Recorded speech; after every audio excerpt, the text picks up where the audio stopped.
Yeah, so good morning, guys. I am taking this session to walk through the IFRS 9 implementation framework and help banks understand the ECL calculation methodology. ECL calculation कैसे होता है उसको demonstrate करने के लिए मैं आपको एक एक्सेल बेस्ड प्रोटोटाइप दिखा रहा हूं जो आपको स्क्रीन पे दिख रहा होगा। अगर एज अ बैंक आप इस तरह का कोई टूल चाहते हो आपके बैंक के लिए तो you can definitely come in contact with अस।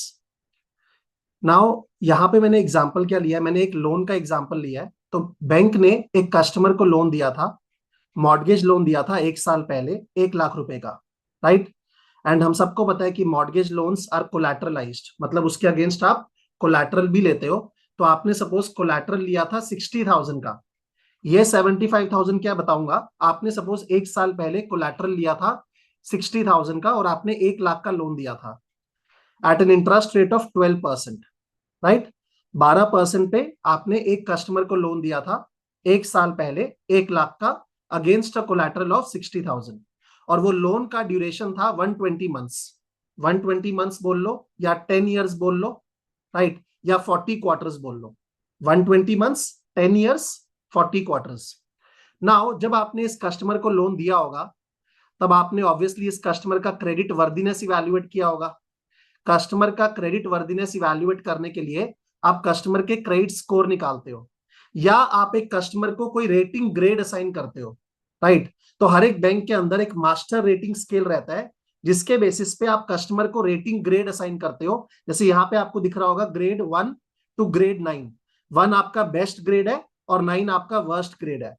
तो इस कस्टमर को ओरिजिनेशन के टाइम पे आपने ग्रेड असाइन किया था CRR 2, credit risk rating grade 2, right. Okay, now 1 साल बीत गया। 1 साल में ये कस्टमर ने अपने सारी पेमेंट्स टाइमली की है, राइट। 1 साल में इस कस्टमर ने सारी पेमेंट्स टाइमली की है and the loan is active today. ये लोन आज आपका एक्टिव है। क्या इस लोन के कारण कस्टमर अगर डिफॉल्ट कर दे तो बैंक को फ्यूचर में लॉसेस हो सकते हैं? The answer is yes. इस कस्टमर के कारण क्या बैंक को फ्यूचर में लॉसेस हो सकते हैं? The answer is yes. वो लॉसेस के लिए बैंक को प्रोविजंस बनाने होते हैं which is provision for doubtful debt. Provisions for doubtful debt. अगर ये कस्टमर ने कल को डिफॉल्ट कर दिया, राइट, नो डाउट लास्ट 12 महीने में सारा EMI टाइमली पे किया है, बट कल को अगर इस कस्टमर ने डिफॉल्ट कर दिया तो उस केस में बैंक को लॉसेस हो सकते हैं एंड वो लॉसेस के लिए आपको प्रोविजंस सेट असाइड करने चाहिए under provision for doubtful debt. Now provisions के बारे में थोड़ा सा बताता हूं। पहले बैंक्स में रिक्वायरमेंट क्या था? पहले बैंक्स में इंकर्ड लॉस फ्रेमवर्क हुआ करता था। इंकर्ड लॉस फ्रेमवर्क का मतलब क्या है कि अगर कोई कस्टमर बैड हो गया उसके बाद हम लोग उसके लिए प्रोविजंस सेट असाइड करते थे। So that was a reactive approach. इतना खराब अप्रोच था कि हम लोग बोल रहे हैं कोई बैड हो गया उसके बाद उसके लिए प्रोविजंस सेट असाइड करो। That was non sensible, right. IFRS 9 आया या NFRS 9 आया, उसने बात किया regarding expected credit loss framework. Incurred loss versus expected credit loss. ECL framework के अंदर क्या बोला गया कि आप एस्टिमेट करो कि फ्यूचर में डिफॉल्ट्स के कारण कितने लॉसेस हो सकते हैं एंड आज ही उसके लिए प्रोविजंस सेट असाइड कर लो, राइट। तो इट्स अ प्रोएक्टिव अप्रोच। इसका फायदा क्या है? अगर मैं प्रोविजन सेट असाइड नहीं करता एंड जो भी प्रॉफिट्स आ रहे हैं उसको एंजॉय कर लेता हूं या उसको डिविडेंड की तरह डिस्ट्रीब्यूट कर देता हूं, तो कल को अगर लॉसेस होंगे तो क्या मेरे पास सफिशिएंट रिजर्व्स होंगे टू बियर दोज लॉसेस? नहीं होंगे अगर मैं प्रोविजंस नहीं मेंटेन करता। इसीलिए बोला गया कि जो फ्यूचर में लॉसेस हो सकते हैं, इवन दाउ ये कस्टमर आज हेल्दी है, तब भी आप फ्यूचर के लॉसेस एस्टिमेट करो एंड वो जो लॉसेस हैं उसके बेसिस पे आज ही प्रोविजन सेट असाइड कर लो ताकि कल को आपको प्रॉब्लम ना आए। So it's a proactive framework. Now ये लॉसेस को हम लोग मॉडल कैसे करें, ये लॉसेस को कैलकुलेट कैसे करें? कल को ये कस्टमर डिफॉल्ट करेगा कि नहीं मुझे नहीं पता। अगर ये कस्टमर डिफॉल्ट करेगा तो उसके चांसेस ऑफ डिफॉल्ट क्या है? Do I know that? The answer is no. अगर कल को ये कस्टमर डिफॉल्ट कर दिया तो उस केस में आप उसके कोलैटरल को बेचोगे, कोलैटरल से कुछ अमाउंट रिकवर होगा, बाकी अमाउंट आपका रिकवर नहीं होगा, बाकी अमाउंट आपका लॉस हो जाएगा। तो कितना अमाउंट लॉस होगा? Is that known? The answer is no. And सबसे बड़ा चीज, कल को ये कस्टमर कब डिफॉल्ट करेगा, क्या आपको ये पता है? The answer is no.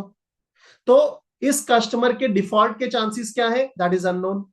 अगर डिफॉल्ट किया तो कितना रिकवरी होगा, कितना लॉस होगा, that is also unknown, right. And third, कब डिफॉल्ट करेगा वो भी नहीं पता। तो उस केस में हम लोग कैसे लॉसेस को एस्टिमेट करें? तो हम लोग क्या अप्रोच यूज करते हैं, आप सोचो टोटल ड्यूरेशन 40 क्वार्टर्स का था, एक साल बीत गया, तो अभी 36 क्वार्टर्स आपके पेंडिंग है, राइट।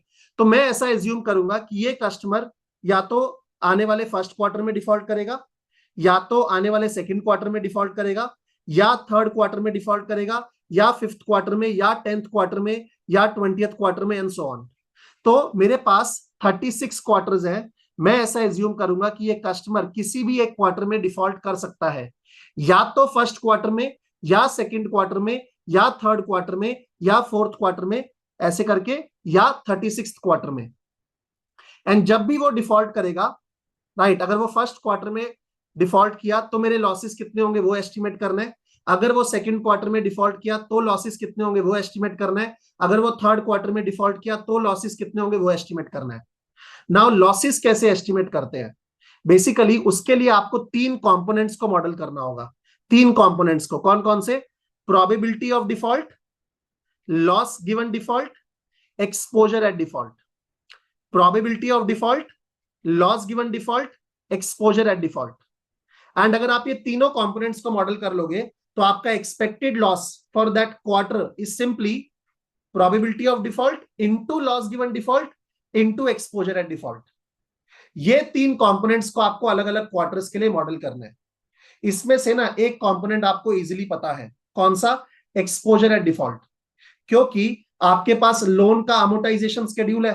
तो अगर मैं आपसे पूछूंगा कि अगर ये कस्टमर आने वाले एक क्वार्टर में ही डिफॉल्ट कर दिया, राइट, तो आपका कितना अमाउंट आउटस्टैंडिंग है? Exposure at default is default के टाइम पे कितना अमाउंट आउटस्टैंडिंग खड़ा है, right.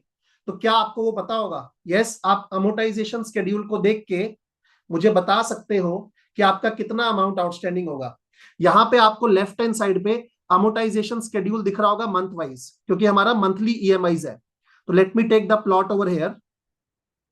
As you can see we have the amortization schedule. मेरे पास यहाँ पे अमोर्टाइजेशन शेड्यूल है। आपको यहाँ पे अमोर्टाइजेशन शेड्यूल दिख रहा होगा for 120 months, that is 10 years. Outstanding balance at the beginning, आपका ईएमआई कितना है वो तो सेम ही रहेगा। आपका प्रिंसिपल पोर्शन कितना है, इंटरेस्ट पोर्शन कितना है, outstanding balance at the end कितना है। नाउ अगर ये कस्टमर ने आने वाले फर्स्ट क्वार्टर में डिफॉल्ट कर दिया, राइट, तो कितना अमाउंट आउटस्टैंडिंग होगा? कहना इससे 13th मंथ पे जो बिगिनिंग में बैलेंस है, बिकॉज 12 महीने तो बीत चुके हैं, मैं आने वाले फर्स्ट क्वार्टर में डिफॉल्ट का बात कर रहा हूं, तो 13th मंथ के बिगिनिंग में जो बैलेंस है plus 3 months of interest, that will be my exposure at default. अगर आने वाले एक क्वार्टर में डिफॉल्ट कर दिया तो मेरा एक्सपोजर एट डिफॉल्ट कितना होगा? As per the amortization schedule में देख सकता हूं कि 13th मंथ के बिगिनिंग पे क्या बैलेंस है, राइट, या बोल लो 12th मंथ के एंड पे क्या बैलेंस है, एंड उसमें 3 महीने का इंटरेस्ट मैं जोड़ दूंगा। 3 महीने का इंटरेस्ट क्यों? बिकॉज बैंक्स में जनरली डिफॉल्ट का definition is 90 days past due. 90 days past due. तो अगर इस कस्टमर ने आज ही से पेमेंट करना बंद कर दिया तो वो 3 महीने पेमेंट नहीं करेगा, तभी तो वो डिफॉल्टर कहलाएगा ना in the first quarter, right. तो अगर वो 3 महीने पेमेंट नहीं करेगा तो जो आपका आउटस्टैंडिंग अमाउंट था उसमें 3 महीने का इंटरेस्ट ऐड हो जाएगा, राइट। सिमिलरली अगर मुझे निकालना है exposure at default for the second quarter, कि अगर उसने सेकंड क्वार्टर में डिफॉल्ट कर दिया तो अमाउंट आउटस्टैंडिंग कितना होगा, तो कहना है इससे 16th मंथ के बिगिनिंग में जो बैलेंस है प्लस 3 मंथ्स ऑफ इंटरेस्ट। मतलब अगर सेकंड क्वार्टर में डिफॉल्ट किया तो फर्स्ट क्वार्टर में तो टाइमली पेमेंट किया है तो आपका बैलेंस रिड्यूस हो जाएगा, राइट। बैलेंस रिड्यूस होके आपका आया 93,000। पहले आपका बैलेंस था 94,486, अब आया 93,000। उसमें आप ऐड करोगे 3 मंथ्स ऑफ इंटरेस्ट तो आपके पास आ जाएगा एक्सपोजर एट डिफॉल्ट। तो ऐसे क्या मैं एक्सपोजर एट डिफॉल्ट हर एक क्वार्टर के लिए निकाल सकता हूं? क्या मैं एक्सपोजर एट डिफॉल्ट हर एक क्वार्टर के लिए निकाल सकता हूं? The answer is yes. तो यहां पर राइट साइड में मैंने क्या किया है, as you can see in J column we have quarters and in W column मैंने एक्सपोजर एट डिफॉल्ट निकाल लिया। कैसे निकाल लिया? उस क्वार्टर के बिगिनिंग में क्या बैलेंस है प्लस 3 मंथ्स ऑफ इंटरेस्ट। तो मेरा एक कंपोनेंट तो मॉडल हो गया, हर एक क्वार्टर में कितना अमाउंट आउटस्टैंडिंग है, एंड ऑब्वियसली ये अमाउंट आउटस्टैंडिंग आपका गिर रहा है बिकॉज अगर फर्स्ट क्वार्टर में डिफॉल्ट किया तो उस केस में आपका अमाउंट ड्यू ज्यादा है, अगर सेकंड क्वार्टर में डिफॉल्ट किया तो आपका बैलेंस गिर गया बिकॉज आपने कुछ पे भी कर दिया, राइट? आपने 3 EMI तो पे कर दी ना, तो आपका बैलेंस गिर गया, तो आपके पास एक्सपोजर एट डिफॉल्ट आ गया। बाकी दो कंपोनेंट्स कौन कौन से बचे? Probability of default and loss given default. Now मैंने इस कस्टमर का क्रेडिट वर्दीनेस इवैल्यूएट किया था ओरिजिनेशन के टाइम पे, और मैंने इस कस्टमर को एक रेटिंग ग्रेड असाइन किया था CRR 2। आज मुझे बताओ, क्या इस कस्टमर का रेटिंग ग्रेड मुझे अपडेट करना चाहिए 1 साल बाद, या मुझे सेम रेटिंग ग्रेड रखना चाहिए? मुझे रेटिंग ग्रेड को अपडेट करना चाहिए based on new information. New information क्या मिला होगा इस कस्टमर के ऊपर? हमें ओरिजिनेशन के टाइम पे एप्लीकेशन का डेटा मिला होगा इस कस्टमर का, बट जब 1 साल बीत गया तो 1 साल में इस कस्टमर ने कितना टाइमली पेमेंट्स किया है, कितना डिलेस किया है पेमेंट में, ये सारा डेटा भी मिल गया। That is called behavioural information. इसने लास्ट 1 ईयर में कैसा बिहेवियर दिखाया है in terms of payments and in terms of delays, मैं वो बिहेवियरल इंफॉर्मेशन देख के इस कस्टमर का रेटिंग ग्रेड अपडेट कर सकता हूं। तो आपको एक कॉलम दिख रहा होगा, करंट ग्रेड। करंट ग्रेड है सपोज CRR 3, राइट? इस कस्टमर ने कुछ डिलेस किए या जो भी किया, उसके कारण इसका जो ग्रेड है वो कितना हो गया? CRR 3 हो गया। नाउ बैंक के अंदर हर एक ग्रेड के सामने आपको एक एवरेज पीडी मिलता है, राइट? हर एक ग्रेड के सामने आपको एक एवरेज पीडी बैंक के अंदर मिलेगा। बैंक्स ऐसा कैलकुलेट करते हैं under master rating scale.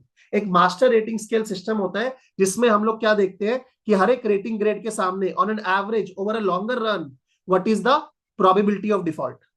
Probability of default निकालना कैसे है? फॉर एग्जांपल आप देखते हो 2014 में आपके 100 लोन्स थे और 2014 के एंड में 2 लोन्स ने डिफॉल्ट कर दिया, तो आपका पीडी कितना हुआ 2014 का? 2%। वैसे ही आपने 2015 का निकाला, 2016 का निकाला, 2017 का निकाला, 2018 का, 19, 20, 21, 22, और आप वो सारे के सारे पीडीज का एवरेज ले रहे हो, तो आपको एक लॉन्ग रन एवरेज मिल रहा है कि उस रेटिंग ग्रेड में जो भी लोन होते हैं उनका एवरेज प्रोबेबिलिटी ऑफ डिफॉल्ट क्या है, कितने लोन्स आपके उसमें से डिफॉल्टिंग ग्रेड में जाते हैं। तो आपको हर एक रेटिंग ग्रेड के सामने एक एवरेज पीडी मिलता है, that is called through the cycle PD. That is called through the cycle PD. क्या मैं IFRS 9 के अंदर, क्या मैं ECL के अंदर ये through the cycle PD use कर सकता हूं? That is question number 1। Secondly, मेरे पास इस कस्टमर का आज कोलैटरल वैल्यू होगा। 1 साल पहले इस कस्टमर ने कोलैटरल दिया था 60,000 का, बैंक ने आज उसको वैल्यू किया, आज उसका वैल्यूएशन है 75,000, राइट? और अगर आज की आज कस्टमर ने डिफॉल्ट कर दिया तो आपका अमाउंट आउटस्टैंडिंग कितना होगा? 97,321। अगर आने वाले फर्स्ट क्वार्टर में डिफॉल्ट कर दिया तो आपका अमाउंट आउटस्टैंडिंग है 97,321, और सामने कोलैटरल कितना है? 75,000। इसका मतलब अगर डिफॉल्ट कर दिया, मैं ऐसा मानूं कि कोलैटरल आपका फुल वैल्यू पे बिक जाएगा, तब भी लॉस कितना होगा? 22,000 का। 22,000 का लॉस ऑन 97,321। क्या इसके बेसिस पे मैं लॉस गिवन डिफॉल्ट निकाल सकता हूं कि अगर आज की आज लॉस हो गया तो 75,000 तो मैं एज्यूम कर रहा हूं पूरा रिकवर हो जाएगा सिंपलिस्टिकली, एंड 22,000 रिकवर नहीं होगा, तो my loss given default will B 22,000 divide by 97,000। क्या मैं आज की कोलैटरल वैल्यू यूज करके अलग अलग टाइम पे loss given default same use कर सकता हूं? That is question number 2। तो मैंने क्या बोला, मेरे पास आज इस बोरोवर का अपडेटेड रेटिंग ग्रेड है, उसके सामने मेरे पास एक एवरेज पीडी रहेगा। क्या मैं वो एवरेज पीडी यूज कर लूं हर एक टाइम के लिए?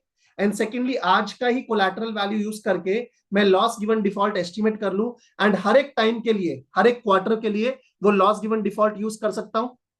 The answer to both the questions is no. IFRS 9 के अंदर रिक्वायरमेंट है आपको फॉरवर्ड लुकिंग लॉसेस को एस्टिमेट करना है, आपको फॉरवर्ड लुकिंग लॉसेस को एस्टिमेट करना है, एंड उसके बेसिस पे प्रोविजंस को सेट असाइड करना है। फॉरवर्ड लुकिंग लॉसेस का मतलब क्या है? मतलब बैंक्स को एस्टिमेट करना है कि फ्यूचर में क्या क्या मैक्रो इकोनॉमिक सिनेरियोज हो सकते हैं, एंड अलग अलग मैक्रो इकोनॉमिक सिनेरियोज में आपको देखना है आपके लॉसेस कितने होंगे at different points in time, and उसके बेसिस पे जो आपका प्रोविजंस आएगा वो आपको ECL फ्रेमवर्क के अंदर रखना है अंडर PNL, राइट? तो इसका मतलब अब मुझे मैक्रो इकोनॉमिक सिनेरियोज भी चाहिए, कि अलग अलग टाइम पे आपकी इकोनॉमी कैसे होने वाली है? क्या आप इजीली उसको एस्टिमेट कर सकते हो? वो भी डिफिकल्ट है। आप सोचो अगले 39 क्वार्टर्स के लिए आपको मैक्रो इकोनॉमिक सिनेरियोस जनरेट करने हैं, वो बहुत डिफिकल्ट होते हैं। तो बैंक्स के अंदर एक macro economic analysis and forecast team रहती है, या एज अ कंसल्टेंट हम आपको हेल्प कर सकते हैं टू जनरेट सिनेरियोस। तो यहां पर मैंने क्या किया है, मैंने 3 मैक्रो इकोनॉमिक सिनेरियोस जनरेट किए हैं: base scenario, upward scenario, downturn scenario. Right? आप इसको base case, best case, worst case जैसे मर्जी बोल लो, पेसिमिस्टिक, ऑप्टिमिस्टिक, आपको सारे मैक्रो इकोनॉमिक सिनेरियोस लेने हैं। मतलब आपको एक बेस सिनेरियो लेना है कि इकोनॉमी अगर स्टेबल रही तो ऐसा होगा, इकोनॉमी अगर बूम करी तो ऐसा होगा, इकोनॉमी अगर रिसेशन में गई तो ऐसा होगा। राइट? हर एक सिनेरियो में हम लोग एक मैक्रो इकोनॉमिक इंडेक्स कंप्यूट करते हैं which is given by G values. Macro economic index, यहां पे आपको जी वैल्यूज दिख रही होंगी, ठीक है? That is your macro economic index at different points in time. अगर ये जी का वैल्यूज पॉजिटिव है, इसका मतलब आपका मैक्रो इकोनॉमिक इंडेक्स अच्छा है। Right? In the upward scenario you can सी आपका जी का वैल्यूज पॉजिटिव है, इसका मतलब आपका मैक्रो इकोनॉमिक सिनेरियो अच्छा है। In the downward scenario you can see G is taking negative values, इसका मतलब आपका इकोनॉमी खराब होने वाला है in the downward scenario. Now ये जो मैक्रो इकोनॉमिक इंडेक्स हमने लिया है थ्रू जी, इसके अंदर हम लोग बहुत सारे मैक्रो इकोनॉमिक वेरिएबल्स का कॉम्पोजिशन ले रहे हैं। मैंने 2 मैक्रो इकोनॉमिक वेरिएबल्स लिए हैं। कौन कौन से? One is unemployment rate, second is housing price index. आप और भी मैक्रो इकोनॉमिक वेरिएबल्स ले सकते हो। तो बेसिकली हम लोग कर क्या रहे हैं, हम लोग अनएम्प्लॉयमेंट रेट और हाउसिंग प्राइस इंडेक्स का हिस्टोरिकल डेटा ले रहे हैं। आपको यहाँ पे डार्क लाइन दिख रही होगी, उसमें क्या है? Historical data of unemployment rate and historical data of एचपीआई। Right? उसके बेसिस पे, वो हिस्टोरिकल डेटा को लेके मैं फोरकास्ट जनरेट कर रहा हूं कि अनएम्प्लॉयमेंट रेट कैसा होने वाला है in the coming future. Right? Forecast generate कर रहा हूं in the coming future, unemployment rate कैसा होने वाला है। आपको दिख रहा है ये आपका डाउनटर्न सिनेरियो है, जहां पे अनएम्प्लॉयमेंट रेट हाई होगा, तभी मैंने उसको रेड में रखा है। ये आपका अपवर्ड सिनेरियो है, वहां पे अनएम्प्लॉयमेंट रेट गिरेगा। एंड एक आपका बेस सिनेरियो है, अस्टेबल सिनेरियो। सिमिलरली एचपीआई में अगर आपका हाउसिंग प्राइस इंडेक्स अच्छे से ग्रो करेगा, that is upward scenario in green. ये आपका डाउनवर्ड सिनेरियो है, ये आपका बेस सिनेरियो है। अगर आपको ये सारे की मैक्रो इकोनॉमिक वेरिएबल्स के फोरकास्ट मिल जाए, तो आप मैक्रो इकोनॉमिक इंडेक्स को फोरकास्ट कर सकते हो। मैंने वो मैक्रो इकोनॉमिक इंडेक्स फोरकास्ट कर लिया है for each time in future, for all the 3 scenarios: base scenario, upward scenario, downward scenario. Now इसके बेसिस पे मैं क्या करूंगा, मैंने जो आपको बोला कि हर एक रेटिंग ग्रेड के सामने मुझे एक एवरेज पीडी मिलता है, that is called through the cycle PD. उस पीडी को मैं एडजस्ट करूंगा and I will make it point in time forward looking. The technical word is point in time forward looking PD. मतलब मैं forward looking macro economic scenarios देख रहा हूं, उसके हिसाब से अपने जो पीडी है, मेरा जो एवरेज पीडी है, उसको एडजस्ट कर रहा हूं। तो अगर कल को मैक्रो इकोनॉमिक कंडीशन अच्छा होगा, तो मेरा जो पॉइंट इन टाइम पीडी आएगा वो लोअर आएगा then through the cycle PD. कल को अगर मेरा मैक्रो इकोनॉमिक कंडीशन अच्छा होगा, तो मेरा जो पॉइंट इन टाइम पीडी आएगा वो लोअर आएगा then through the cycle PD. और कल को अगर मेरा मैक्रो इकोनॉमिक कंडीशन खराब होगा, तो मेरा जो पॉइंट इन टाइम पीडी आएगा वो हायर आएगा then through the cycle PD. और कल को अगर मेरा macro economic condition base scenario के आसपास ही रहा, तो मेरा point in time PD will be close to the through the cycle PD only. Right? तो हम लोग क्या कर रहे हैं, हम लोग वापस से बोरोवर को एक रेटिंग ग्रेड असाइन कर रहे हैं। उस रेटिंग ग्रेड के सामने मेरे पास एक एवरेज पीडी है through the cycle PD, but मैं ये एवरेज पीडी नहीं यूज कर सकता, बिकॉज IFRS 9 का रिक्वायरमेंट है कि आपको point in time forward looking losses को एस्टिमेट करना है। तो मैं अलग अलग इकोनॉमिक सिनेरियोज जनरेट कर रहा हूं, वो अलग अलग सिनेरियोज में मैं मैक्रो इकोनॉमिक इंडेक्स का एक वैल्यू जनरेट कर रहा हूं which is given by G value. अगर जी वैल्यू पॉजिटिव है तो इंडेक्स अच्छा है, जी वैल्यू नेगेटिव है तो इंडेक्स खराब है। राइट? बेस सिनेरियो में जी वैल्यू मेरा न्यूट्रल के आसपास ही है विच इज 0। अगर कल को मैक्रो इकोनॉमिक इंडेक्स खराब हुआ, जी वैल्यूज नेगेटिव है, तो आपका PDs will be adjusted upwards, मतलब आपका point in time PD will be higher then through the cycle PD. कल को अगर आपका मैक्रो इकोनॉमिक इंडेक्स पॉजिटिव हुआ, मतलब मैक्रो इकोनॉमिक कंडीशंस अच्छे होने वाली हैं, तो आपके point in time PDs will be lower than the through the cycle PD. तो हमें वो एडजस्टमेंट करना है। वो एडजस्टमेंट मैंने यहाँ पे किया है, वो कैसे किया है, उसका मेथोडोलॉजी क्या है, उसमें मैं अभी डिग नहीं कर रहा, बट हम लोगों ने कुछ मेथोडोलॉजी यूज किया है जिससे मुझे क्या मिल रहा है, मुझे पॉइंट इन टाइम पीडीज मिल रहा है, right, point in time PDs. तो यहां पर इफ यू सी, आपके पास फर्स्ट ईयर का क्या है, पॉइंट इन टाइम पीडी है, और ये आपका थ्रू द साइकिल पीडी है। अगर मेरा इकोनॉमिक सिनेरियो ज्यादा डाउनटर्न रहा, तो आप देख सकते हैं आपके पॉइंट इन टाइम पीडीज क्या है, हायर है। यहाँ पे 10% है, यहाँ 12%, यहाँ 7% है, यहाँ 8.2%। अगर कल को आपका मैक्रो इकोनॉमिक कंडीशन ज्यादा अच्छा रहा, तो आपके पॉइंट इन टाइम पीडीज क्या है, लोअर है। ये 10%, ये 8%, ये 7%, ये 5%। तो बेसिकली हम लोग अपने थ्रू द साइकिल पीडी को एडजस्ट कर रहे हैं based on the macro economic conditions. कैसे कर रहे हैं वो मेथोडोलॉजी में अभी नहीं जा रहे, उसके बहुत सारे मेथड्स हैं, I am just demonstrating the process.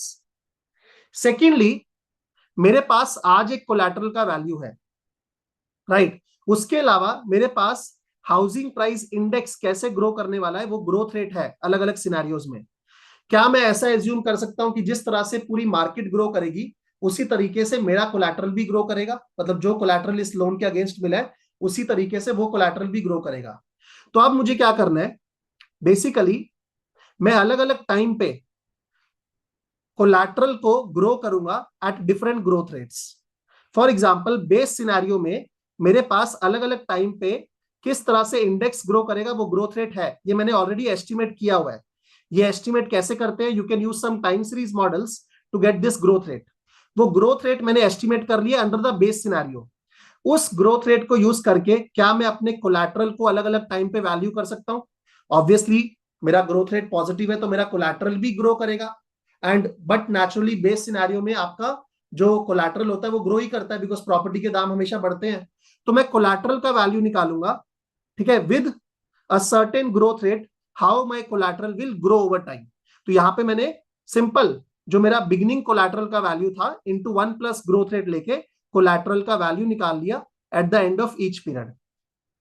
Secondly, मेरे पास एक्सपोजर एट डिफॉल्ट भी है, ये हमने निकाला हुआ है कि अगर फर्स्ट क्वार्टर में डिफॉल्ट किया तो आपका एक्सपोजर एट डिफॉल्ट कितना होगा, सेकंड क्वार्टर में डिफॉल्ट किया तो ईएडी कितना होगा, थर्ड क्वार्टर में डिफॉल्ट किया तो ईएडी कितना होगा। मैं ये कोलैटरल का वैल्यू और ये जो एक्सपोजर है उसको यूज करके एक रेशो निकालूंगा which is loan to value ratio, and then ये लोन टू वैल्यू रेशो के बेसिस पे I can compute loss given default.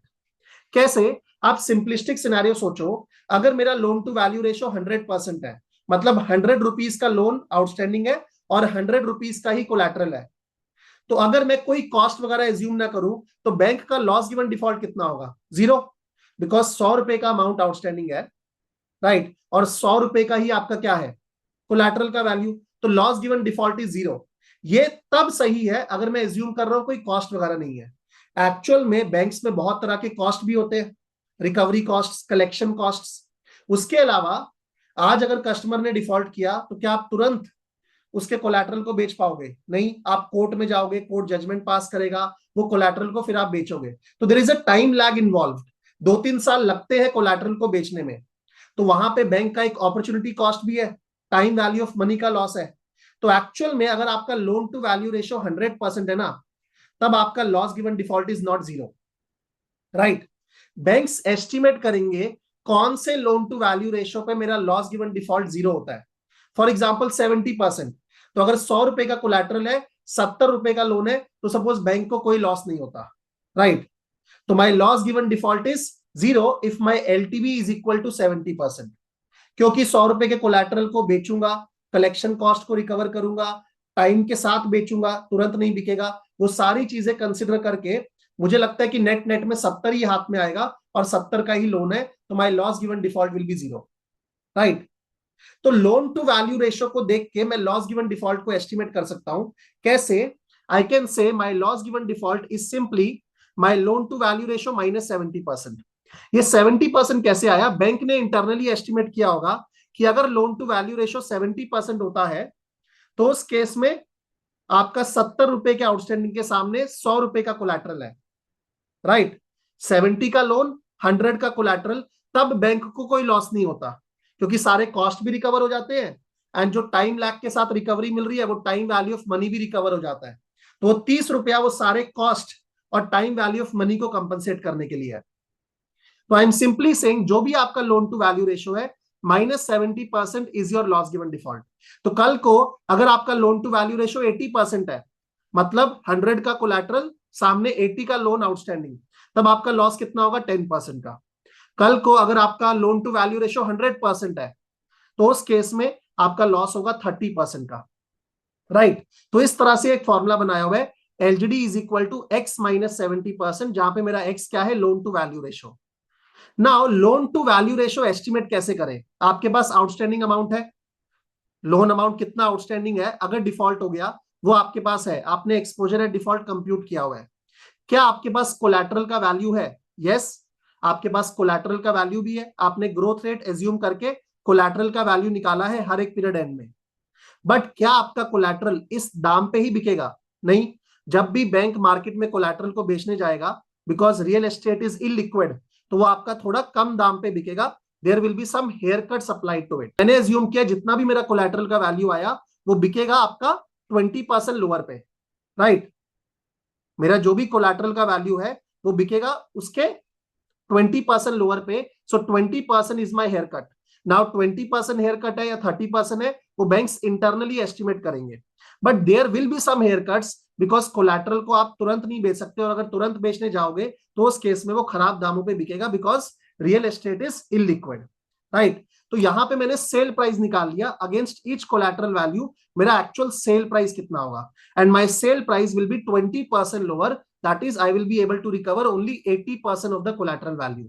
Right? तो मेरे पास कोलैटरल रिकवरीज आ गया कि कितना कोलैटरल मैं रिकवर कर पाऊंगा, एंड मेरे पास एक्सपोजर एट डिफॉल्ट है। क्या मैं एलटीवी निकाल सकता हूं, loan to value ratio? Yes, मैं लोन टू वैल्यू रेशियो निकाल सकता हूं एज मेरा loan amount outstanding divide by collateral recoveries. Right? And then LTV को देख के मैं एलजीडी निकाल सकता हूं। मैंने बोला कि बैंक ने इंटरनली एस्टिमेट किया है कि अगर एलटीवी 70% होता है ना, तो कोई लॉस नहीं होता। राइट? क्योंकि अगर एलटीवी 70% होता है तो 100 रुपए के कोलैटरल को बेच के मैं इतना रिकवर कर लेता हूं कि मेरा 70 का 70 पूरा रिकवर हो जाए, तो लॉस गिवन डिफॉल्ट इज 0। तो उस केस में I am using this simple formula, I have to compute LTV -70% to get my LGD. But कल को अगर कोई भी कस्टमर डिफॉल्ट किया, क्या सभी के सभी रिकवरीज में जाएंगे? नहीं, कुछ कस्टमर क्योर भी हो जाएंगे। कुछ कस्टमर क्योर हो जाएंगे ना, मतलब वो वापस से पे बैक कर देंगे, वापस से सुधर जाएंगे। तो अगर मेरा क्योर रेट 25% का है, तो सिर्फ 75% ऑफ द केसेस में ये लॉस गिवन डिफॉल्ट का बात आएगा, बिकॉज 25% ऑफ द केसेस में मैं पूरे अमाउंट को रिकवर कर लूंगा, क्योंकि अकाउंट क्या हो गया? क्योर हो गया, वो आपका पैसा वापिस ही कर देगा। तो इसलिए मैंने 0.75 से भी मल्टीप्लाई किया। तो अल्टीमेटली मेरा एलजीडी का फॉर्मूला क्या बना? 0.75, क्योंकि 25% अकाउंट्स क्योर हो जाएंगे, into maximum of 0, comma loan to value ratio -70%। Loan to value ratio के लिए आपको क्या चाहिए? आपको अमाउंट आउटस्टैंडिंग चाहिए कि अगर डिफॉल्ट हो गया तो कितना अमाउंट आउटस्टैंडिंग है। सेकेंडली, आपको कोलैटरल से आप कितना पैसा रिकवर कर पाओगे वो चाहिए, तो वो आपने यहाँ पे ले लिया। उसके बेसिस पे आपके पास एलजीडी आ गया for each time in future. आप देख सकते हो आपका एलजीडी जो है शुरू शुरू में हायर है, फिर आपका एलजीडी गिर रहा है। क्यों एलजीडी गिर रहा है? बिकॉज एक तो आपका कोलैटरल ग्रो कर रहा है, कोलैटरल प्रॉपर्टी के दाम बढ़ जाएंगे। सेकेंडली, आपका अमाउंट आउटस्टैंडिंग भी गिरते जा रहा है ना, as per the amortization schedule. अगर आप बहुत लेट जाके डिफॉल्ट करते हो, तब तो आपने बहुत सारी ईएमआई पे कर दी होंगी, तो आपका अमोर्टाइजेशन शेड्यूल के हिसाब से एक्सपोजर एट डिफॉल्ट भी गिर रहा है और आपकी कोलैटरल की रिकवरीज भी बढ़ रही है। तो उस केस में my LTV ratio is going down, and since LTV नीचे जा रहा है तो मेरा एलजीडी क्या हो रहा है? It is coming towards 0। Right? तो ऐसे करके मैं हर एक सिनेरियो में क्या लॉस गिवन डिफॉल्ट निकाल सकता हूं for each time in future? Yes. तो मैंने क्या किया, मैंने मैक्रो इकोनॉमिक इंडेक्स को लेके हर एक टाइम में, यहां पे आप देख सकते हो, हर एक टाइम में पीडी को एस्टिमेट कर लिया। यहां मैंने क्वार्टरली किया। अच्छा, हम लोग क्वार्टरली मॉडलिंग क्यों कर रहे हैं? बिकॉज ईसीएल के अंदर quarterly is the best time frame, because जो आपके पास मैक्रो इकोनॉमिक डेटा होता है वो क्वार्टरली अवेलेबल होता है। तो हम लोग क्वार्टरली मॉडलिंग करना प्रेफर करते हैं रादर देन मंथली मॉडलिंग करना। राइट? तो यहां पर मैंने क्या किया, as per the macro economic index मैं क्या कर रहा हूं, मैं हर एक क्वार्टर के लिए पीडी को एस्टिमेट कर ले रहा हूं for each quarter in future. right, as per the macroeconomic index of that time, as per the macroeconomic index of that time point. मतलब फर्स्ट क्वार्टर में मैक्रोइकोनॉमिक इंडेक्स कैसा रहेगा उसके हिसाब से पीडी, सेकंड क्वार्टर में मैक्रोइकोनॉमिक इंडेक्स कैसा रहेगा उसके हिसाब से PD, right, under base scenario. And base scenario में आपका macroeconomic index is generally neutral, around zero. Then we have upward scenario, वहां पे आपका मैक्रोइकोनॉमिक इंडेक्स इज पॉजिटिव, वहां पे जो आपके पीडीज आएंगे that will B obviously lower, वो आपके पीडीज लोअर होंगे. यहां पे जो आपके एलजीडीज आएंगे वो भी क्या होंगे, कंपैरेटिवली लोअर होंगे. And then we have downturn scenario, वहां पे आपका macroeconomic index will be negative, उसके बेसिस पे जो आप पीडीज निकालोगे, adjusted PDs point in time, वो क्या होंगे, that will be higher, right. And जो आप एलजीडी निकालोगे वो भी क्या होंगे, हायर. तो आपको क्या करना है, आपको मैक्रोइकोनॉमिक इंडेक्स को लेके अलग अलग टाइम पे अलग अलग सिनेरियो में पीडीज को एडजस्ट करना है एंड आपको एलजीडीज को मॉडल करना है, राइट. वो जब मैं कर लूंगा उसके बाद मैं फ्रंट शीट में आता हूं. फ्रंट शीट में मैंने क्या किया है, वो सारी वैल्यूज को यहां पे लाके रख दिया. As you can see, I have LGD base scenario for all the 36 quarters, I have LGD upward scenario, I have LGD downward scenario. Similarly, I have PD base scenario, PD upward scenario, and PD downward scenario, downturn scenario. So as you can see, in the downturn scenario, my PDs are higher. In the upward scenario, my PDs are lower, right? Similarly, in the downturn scenario, my LGDs are higher. In the upward scenario, my LGDs are lower. यहाँ पे मेरा upward scenario में LGD आ रहा है 24%, यहां आ रहा है 38%. और मेरे पास हर एक क्वार्टर के लिए एक्सपोजर एट डिफॉल्ट तो है ही, तो मेरे पास हर एक क्वार्टर का एक्सपोजर एट डिफॉल्ट आ गया. मेरे पास तीनों सिनेरियोज में एलजीडी आ गया, मेरे पास तीनों सिनेरियोज में पीडीज आ गया. क्या मैं ईसीएल निकाल सकता हूं, expected credit loss. Expected credit loss is simply exposure at default into probability of default into loss given default, EAD into LGD into PD for base scenario. Then EAD into LGD into PD for upward scenario, then EAD into LGD into PD for downturn scenario, right. Now ये जो आपके losses आएंगे ये अलग अलग time पे खड़े हैं फ्यूचर में. मेरे को प्रोविजंस कब बनाने हैं, आज बनाने हैं, बट ये लॉसेस तो फ्यूचर में खड़े हैं. तो you need to take the present value of these losses, right. आपको ये लॉसेस को डिस्काउंट करके आज की टर्म्स में भी एस्टिमेट करना होगा. उसके लिए हम लोग क्या करते हैं, प्रेजेंट वैल्यू लेते हैं लॉसेस का. प्रेजेंट वैल्यू लेने के लिए मुझे डिस्काउंटिंग फैक्टर चाहिए. डिस्काउंटिंग फैक्टर लेने के लिए I need an interest rate. क्या मैं 12% के इंटरेस्ट रेट से डिस्काउंट कर लूं, नहीं. IFRS 9 के अंदर रिक्वायरमेंट है कि आपको इफेक्टिव इंटरेस्ट रेट कंप्यूट करने हैं, कि इफेक्टिवली एक बैंक क्या इंटरेस्ट रेट कमा रहा है. आप इंटरेस्ट रेट कस्टमर से 12% चार्ज कर रहे हो, 1 लाख का लोन दे रहे हो, बट आपने कुछ फीस वगैरह प्रोसेसिंग फीस भी चार्ज की होगी, तो इफेक्टिवली आप कस्टमर से 12 नहीं चार्ज करते हो, आप कुछ हायर अमाउंट चार्ज करते हो. सपोज वो इफेक्टिव इंटरेस्ट रेट आपका है 12.2%. ये आप कैसे निकाल सकते हो, कोई भी लोन में आपके कैश फ्लोज इन्वॉल्व है, वो कैश फ्लोज का आप IRR कंप्यूट करके, internal rate of return compute करके ये EIR निकाल सकते हो. वो आया आपका 12.2%. तो वो EIR को यूज करके मैंने यहाँ पे डिस्काउंटिंग फैक्टर्स निकाले हैं, इफेक्टिव इंटरेस्ट रेट को यूज करके डिस्काउंटिंग फैक्टर्स निकाले हैं. वो डिस्काउंटिंग फैक्टर्स को यूज करके मैं अपने लॉसेस का प्रेजेंट वैल्यू लूंगा. तो मेरे पास तीनों सिनेरियोज में क्या आ गया, expected credit loss for each point in future, ECL base, ECL up, ECL down, right. अगर मैं इसको ऐड कर दूंगा तो मेरे पास बेस सिनेरियो में टोटल लॉसेस आ जाएंगे, कितने आ रहे, 461.61. मतलब आज इस कस्टमर का अमाउंट आउटस्टैंडिंग कितना था, आज इस कस्टमर का अमाउंट आउटस्टैंडिंग था 94,486. उसके सामने मुझे कितना प्रोविजन रखना पड़ रहा है, 461 रुपीज का. अपवर्ड सिनेरियो में मुझे कितना प्रोविजन रखना पड़ेगा, 44.66 का. और डाउनवर्ड सिनेरियो में मुझे कितना प्रोविजन रखना पड़ेगा, 13,182 का. Is it logical, the answer is yes. But ये तो आपके अलग अलग सिनेरियोज में एक्सपेक्टेड क्रेडिट लॉस आए. अगर आपको एक सिंगल नंबर निकालना है तो उस केस में I need to provide some weightage to each of the 3 scenarios, कि बेस सिनेरियो का वेट क्या है, अपवर्ड सिनेरियो का वेट क्या है, डाउनवर्ड सिनेरियो का वेट क्या है. अगेन बैंक में जो macro economic analysis and forecast team है या एज कंसल्टेंट हम आपको हेल्प कर सकते हैं टू आइडेंटिफाई द वेट्स कि अलग अलग सिनेरियो के क्या चांसेस होने वाले हैं।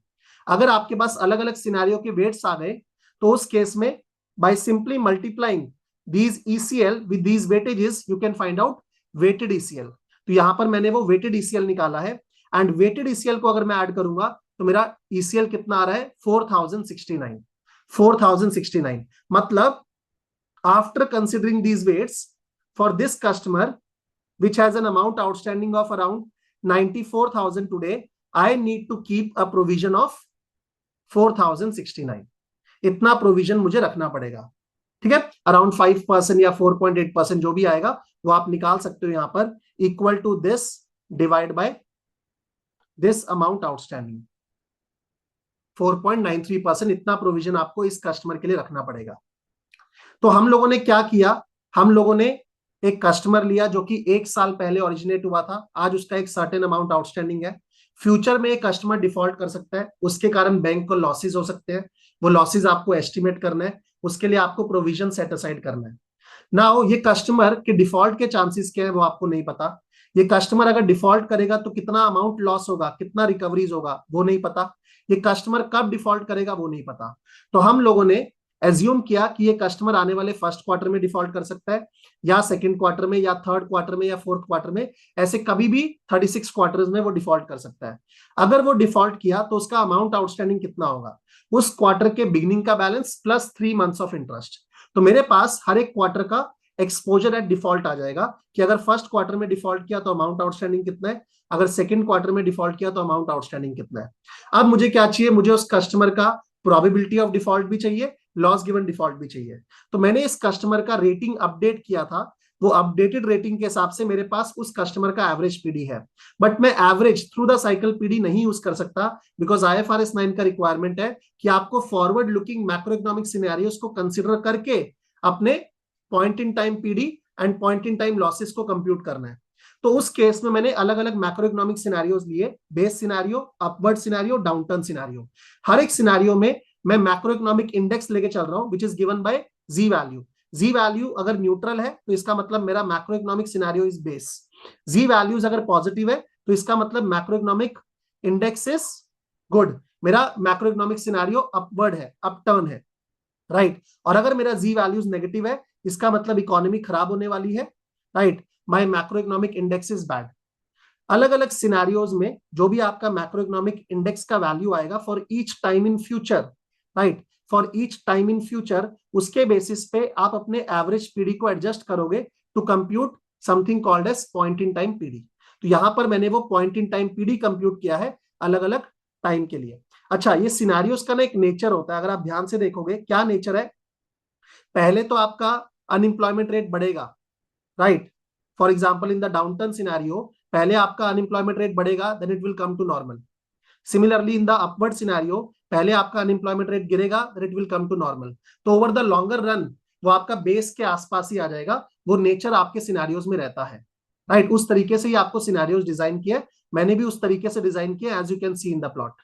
तो जो भी मेरा मैक्रो इकोनॉमिक इंडेक्स का वैल्यू आया उसके बेसिस पे मैंने अपने एवरेज पीडी को एडजस्ट किया to compute point in time PD. तो मैक्रो इकोनॉमिक इंडेक्स अगर खराब है तो मेरे point in time PDs higher आएंगे, मैक्रो इकोनॉमिक इंडेक्स अच्छे हैं तो मेरे point in time PDs lower आएंगे, और मैक्रो इकोनॉमिक इंडेक्स अगर मेरे न्यूट्रल है तो मेरे point in time PDs will be close to the average PD. Similarly मुझे हर एक टाइम पे एलजीडी भी चाहिए, उसके लिए मेरे पास आज का कोलैटरल वैल्यू है 75,000, बट ये कोलैटरल आपका विथ टाइम ग्रो करेगा, राइट। ग्रो करेगा या डी ग्रो करेगा वो तो सिनेरियो पे डिपेंड करेगा, बट आपको कोलैटरल का ग्रोथ रेट भी कंसिडर करना है। तो अलग अलग सिनेरियोज में आपको कोलैटरल का ग्रोथ रेट लेना है, वो मैं लेके चल रहा हूं equal to the housing price index growth rate. तो हाउसिंग प्राइस इंडेक्स जिस तरीके से ग्रो करेगा उसी तरीके से मैं एज्यूम कर रहा हूं मेरे कोलैटरल्स भी ग्रो करेंगे, राइट। और मैं कोलैटरल का वैल्यूएशन कर ले रहा हूं, बट आपका कोलैटरल कभी भी इन दामों पे नहीं बिकेगा, हमेशा आपका कोलैटरल जो है वो लोअर दामों पे बिकेगा। तो you have to apply some haircuts. तो मैंने 20% का हेयर कट अप्लाई किया है, because of lack of liquidity आपके कोलैटरल जो है उससे कम पैसा रिकवर होगा as compare to the value of collateral, right. ठीक है, आपके पास कोलैटरल से रिकवर्ड अमाउंट आ गया, आपके पास हर एक टाइम पे अमाउंट आउटस्टैंडिंग क्या है उसका भी एक शेड्यूल है, वो हमने ऑलरेडी निकाला हुआ है। दोनों को यूज करके मैं लोन टू वैल्यू रेशियो निकाल सकता हूं। नाउ बैंक्स ने इंटरनली एस्टिमेट किया होगा कि लोन टू वैल्यू रेशियो 70% पे बैंक को कोई लॉस नहीं होता, क्योंकि लोन टू वैल्यू रेशियो अगर 70% रहता है तो 30% जो मार्जिन आपके पास है उसमें सारे कॉस्ट, सारा time value of money recover हो जाता है, राइट। तो हम लोग क्या कर रहे हैं, ये लोन टू वैल्यू रेशियो को कंपेयर करेंगे विद 70%। जितना लोन टू वैल्यू रेशियो ऊपर होगा उतना आपका लॉस गिवन डिफॉल्ट है, राइट। बट ऑब्वियसली अगर कोई कस्टमर डिफॉल्ट करेगा तो सारे के सारे कस्टमर आपके रिकवरीज में नहीं जाते, कुछ कस्टमर क्योर भी हो जाते हैं, सुधर जाते हैं। तो उस केस में 25% अगर मेरा क्योर रेट है तो 75% कस्टमर्स के लिए ये लॉस होगा। तो इस तरह से ये फंक्शन डिजाइन है। हम लोग और भी बहुत सारे मॉडल्स यूज कर सकते हैं। द थिंग इज कि आपको कोलैटरल का वैल्यू लेना है डिफरेंट पॉइंट्स इन टाइम। आपको फॉरवर्ड लुकिंग सिनेरियोस को किसी तरह से एलजीडी में घुसाना है, तो मैं कोलैटरल का वैल्यू ले रहा हूं at different points in time. उसके बेसिस पे मैं ये एलजीडी निकाल रहा हूं। एंड ऑब्वियसली आपका एलजीडी जैसे जैसे टाइम बीतेगा वो टुवर्ड जीरो जाएगा, बिकॉज कोलैटरल का वैल्यू भी बढ़ रहा है और आपके एक्सपोजर्स भी कम हो रहे हैं, राइट। तो मेरे पास अलग अलग टाइम पे क्या आ गया, पीडीज आ गए अलग अलग सिनेरियो में, और अलग अलग टाइम पे मेरे पास एलजीडीज आ गए अलग अलग सिनेरियो में। पीडी इंटू एलजीडी इंटू वीएडी करूंगा तो मेरे पास एक्सपेक्टेड क्रेडिट लॉस आ जाएगा for all the 3 scenarios, right. वो एक्सपेक्टेड क्रेडिट लॉस को ऐड करूंगा तो आपके पास प्रोविजंस आ रहेंगे अलग अलग सिनेरियो में, आपको कितना प्रोविजंस रखना चाहिए, राइट। बट अगर आपको सिंगल नंबर निकालना है, जो कि आपको निकालना ही है, तो you have to provide some weightage, right, to these scenarios. तो अगर अभी मैंने एक सर्टेन वेट्स यूज किए हुए हैं तो मेरा लाइफ टाइम ईसीएल आ रहा है 4657। कितना आ रहा है? 4657। अगर मैं डाउन टर्न सिनेरियो को ज्यादा वेट देता हूं, ऑब्वियसली आपको रैशनली ये सिनेरियोस को वेट देना होगा। अगर मैं डाउन टर्न सिनेरियो को ज्यादा वेट देता हूं तो मेरा लाइफ टाइम ईसीएल कितना आ रहा है? 8644। अगर मैं डाउन टर्न सिनेरियो का प्रोबेबिलिटी कम करता हूं तो मेरा लाइफ टाइम ईसीएल भी अकॉर्डिंगली कम हो रहा है। नाउ यहां पे आपको एक चीज स्ट्रेंज लगी होगी क्या, कि हम लोगों ने ये बोला कि एक कस्टमर से फ्यूचर में कितने लॉसेस हो सकते हैं वो सबको एस्टिमेट कर लो over the entire residual life time of loan, and उसके बेसिस पे प्रोविजंस रख लो। Isn't that approach too conservative?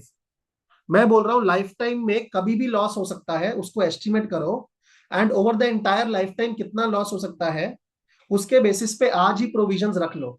Isn't that too conservative? The answer is yes. Income तो मैं उसका 1 साल का ही लूंगा, बट फ्यूचर में कभी भी लॉस हो सकता है, और वो लॉस कितना हो सकता है उसको एस्टिमेट करके आज ही अगर मैं सेट असाइड करूंगा तो my profit and loss account will be very negatively impacted, right. तो आईएफआरएस 9 ने क्या बोला कि yes this approach is too conservative. तो उसका एक रेजोल्यूशन ये है कि हम लोग अपने सभी अकाउंट्स को कैटेगराइज करेंगे इन डिफरेंट स्टेजेस। तो आपको हर एक अकाउंट को कैटेगराइज करना है इन आइदर स्टेज 1 और स्टेज 2 और स्टेज 3। तो बैंक में जितने भी अकाउंट्स हैं उसको आपको कैटेगराइज करना है इन स्टेज 1, स्टेज 2 और स्टेज 3। जो आपके स्टेज 1 अकाउंट्स है ना, वो आपके हेल्दी अकाउंट्स है। वो हेल्दी अकाउंट्स के लिए आपको कंजर्वेटिव अप्रोच अडॉप्ट करने का जरूरत नहीं है। आप लाइफ टाइम ईसीएल के लिए प्रोविजंस मत रखो, आप सिर्फ 1 ईयर का ईसीएल निकालो। मतलब सिर्फ पहले 4 क्वार्टर्स का ईसीएल ऐड करके उतना ही प्रोविजंस रखो। फॉर एग्जांपल अगर मैं पहले 4 क्वार्टर्स का ईसीएल ऐड करता हूं तो मेरा वेटेड ईसीएल आ रहा है सिर्फ 232। तो अगर कोई अकाउंट हेल्दी अकाउंट है तो उसमें आपको इतना कंजर्वेटिव होने का जरूरत नहीं है। अगर कोई स्टेज 1 अकाउंट है उसमें आप 1 ईयर ईसीएल के अगेंस्ट ही प्रोविजन रखोगे। बट अगर कोई अकाउंट आपका स्टेज 2 अकाउंट है, मतलब एक ऐसा अकाउंट जो कि अनहेल्दी हो चुका है, जो कि खराब हो चुका है, उस अकाउंट के लिए आपको कंजर्वेटिव होना है एंड आपको life time ECL he provide for करना पड़ेगा अपने पीएनएल के अंदर। एंड अगर कोई अकाउंट डिफॉल्ट कर चुका है, डिफॉल्टेड अकाउंट मतलब स्टेज 3 अकाउंट डिफॉल्ट ही कर दिया है, तो वहां पे आपको ईसीएल एस्टिमेट करना है considering a probability of default of 100%। Because default कर ही दिया तब तो पीडी सीधा कितना होगा? 100%। अलग अलग सिनेरियो का बात ही नहीं है। तो यहां पर हम लोग क्या करेंगे, जस्ट आई एम शोइंग कि आपको क्या करना है, सबसे पहले असेस करना है कि कस्टमर कौन से स्टेज में है। अगर वो स्टेज 1 में है तो आपको उसका 1 ईयर का ईसीएल यूज करना है। अगर आपका कस्टमर स्टेज 2 में चला गया है तो उस केस में आपको उसके लिए लाइफ टाइम ईसीएल के अगेंस्ट प्रोविजंस रखने हैं, because the customer is unhealthy now. तो आपको कंजर्वेटिव होना है एंड आपको life time ECL provide for करना है। ठीक है, कितना आ रहा है? 11,000। और अगर आपका कस्टमर डिफॉल्टेड हो गया है तब तो वो सीधा स्टेज 3 में जाएगा। तब आपको सीधा पीडी 100% लेके, आपको सीधा पीडी 100% लेके लॉसेस को एस्टिमेट करना है। पीडी 100% लोगे तो लॉसेस बहुत बड़े आएंगे। तो आपको कितना प्रोविजंस रखना है? 65,759, which is a very big number, right. तो आपको हर एक अकाउंट को कैटेगराइज करना है इन स्टेज 1, स्टेज 2 और स्टेज 3। नाउ ये कैटेगराइजेशन कैसे करते हैं? स्टेज 1 में सारे वो अकाउंट्स आते हैं जो न्यूली ओरिजिनेटेड है, मतलब जो अकाउंट्स रिसेंटली ओरिजिनेट हुए हैं उनको आप स्टेज 1 में डालते हो।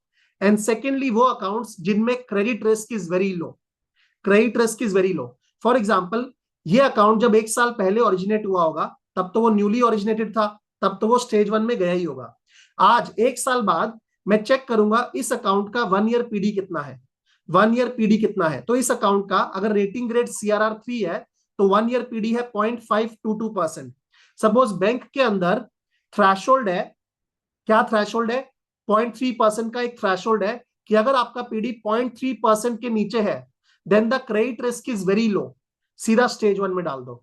तो क्या इसका पीडी 0.3% के नीचे? नहीं, तो हम इसको स्टेज 1 में नहीं डालेंगे अभी के लिए। मैं क्या बोल रहा हूं, स्टेज 1 में वो अकाउंट्स आते हैं जो अकाउंट्स आपके न्यूली ओरिजिनेटेड है। क्या ये अकाउंट न्यूली ओरिजिनेटेड है? नहीं। जब ये 1 साल पहले न्यूली ओरिजिनेट हुआ होगा उसको आपने स्टेज 1 में डाला होगा तब। बट आज ये अकाउंट को आपको असेस करना है कि क्या इस अकाउंट में there is very low credit risk. अगर लो क्रेडिट रिस्क है तो बिना सोचे समझे इसको स्टेज 1 में डाल देंगे। अब लो के लिए एक इंटरनल आपके पास बेंचमार्क होगा, फॉर एग्जांपल 0.3%। नाउ इस बोरोवर का जो पीडी आ रहा है 1 ईयर का वो आ रहा है 0.5%, मेरा लो का बेंचमार्क है 0.3%। तो एज पर दिस क्राइटेरिया क्या ये स्टेज 1 में डालना चाहिए? नहीं डालना चाहिए। तो अभी ये स्टेज 1 में नहीं डाला। फॉर एग्जांपल, स्टेज 2 का क्राइटेरिया क्या है?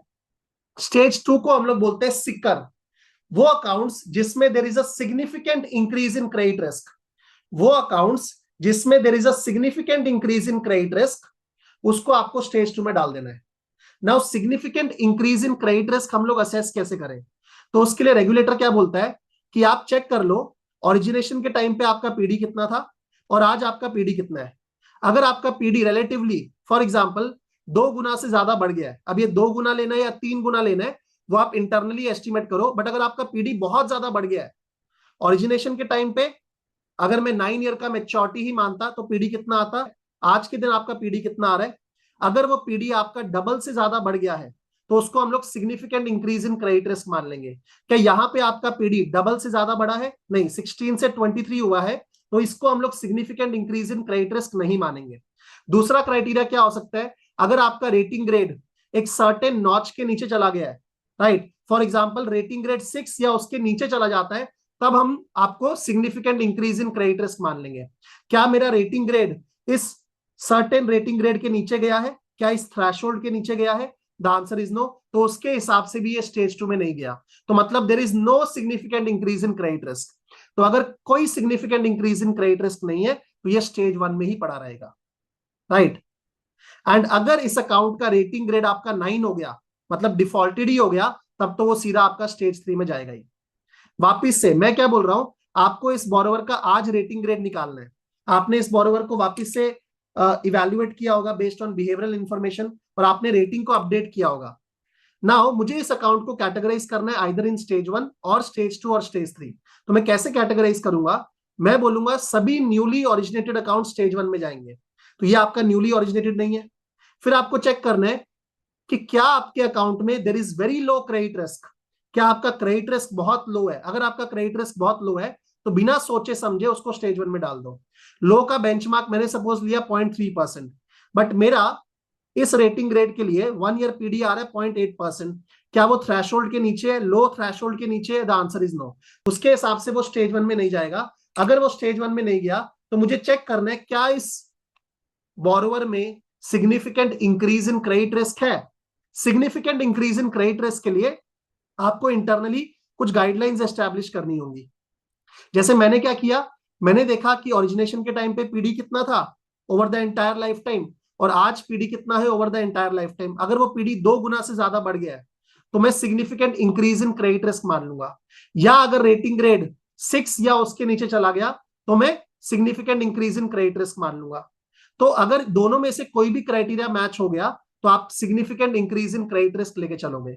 अगर दोनों में से कोई भी क्राइटेरिया मैच नहीं हुआ तो उस केस में वो स्टेज 1 में ही पड़ा रहेगा, राइट। एंड अगर आपका रेटिंग ग्रेड, ऑब्वियसली आप डिफॉल्टेड ग्रेड में चले गए, तब तो आप सीधा ही स्टेज 3 में जाओगे। तो यहां फॉर्मूला देख सकते हो कि अगर मैं सीधा रेटिंग ग्रेड 9 में हूं तब तो मैं स्टेज 3 हूं, अगर मेरा पीडी जो है वो लो थ्रेशोल्ड के नीचे है तो मैं स्टेज 1 में हूं।